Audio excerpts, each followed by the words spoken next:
And now for part one of the top 50 films of the US box office in 1990.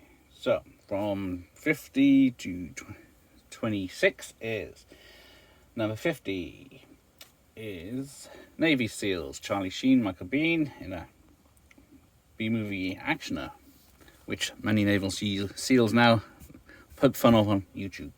But it's a pretty good thriller. Action film, I should say, not thriller.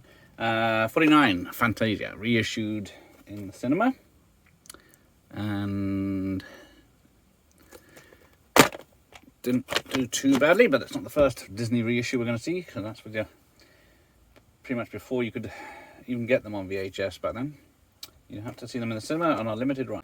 But then 47, one of the top 10 horrors of the 90s, Jacob's Ladder. Right, Vass? So, with Tim Robbins, you don't forget that film in a hurry. 46, House Party, which I don't have, but it's a pretty good film with the kid in play. 45, World War II drama, Memphis Belle, about an aircraft and the crew of it. 44, Robin Williams in Cadillac Man. I think that's another Tim Robbins film. Then we get Andy Garcia and Richard Gere, with Richard Gere as a corrupt cop and Andy Gere as internal affairs trying to take him down. It's a pretty good thriller. And another Disney film, but this time it's an original, Rescuers Down Under. So yeah, the rescuers head to Australia. And number 41 is another horror, Child's Play 2, which I don't have. Then another thriller at 40, Pacific Height. That's a thriller with Michael Keaton taking over a house in San Francisco. Then we go to 39, Green Card with Gerard Depardieu and Andy McDowell in a romantic comedy. Can't remember if this is the first of her many romantic comedies that she was in. But there we go. And Predator 2 at 38, without Arnie, but with Danny Glover and Gary Busey. So the Predator stood no chance. 37, Robert Downey Jr. Mel Gibson, Air America, which is a funny Vietnam film, if you can call them that. 36, Sam Raimi's Darkman with Liam Neeson. 35, Cher, Bob Hoskins and Winona Ryder with Christina Ricci.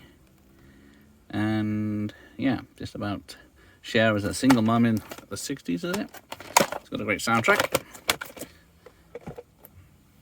Postcards from the Edge with Meryl Streep at 34, which was based on the memoirs of Carrie Fisher. 33, Tom Hanks in Joe vs. Volcano with Meg Ryan having 3 parts.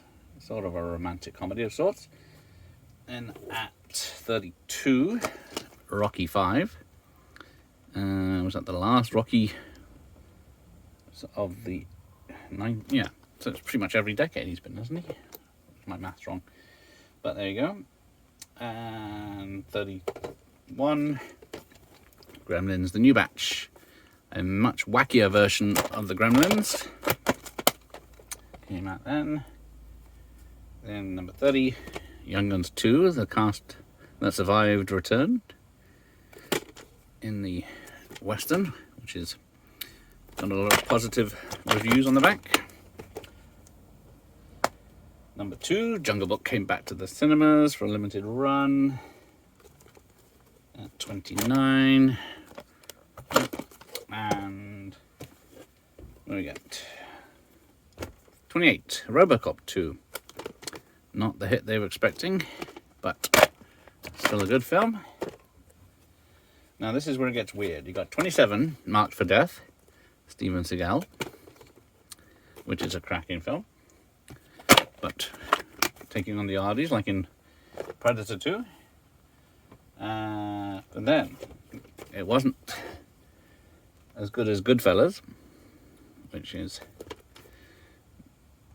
often considered one of the greatest gangster Martin Scorsese films, Robert De Niro films, Ray Liotta films. Anyway, want to pick your favourite. Thank you for watching. Here end of the lesson.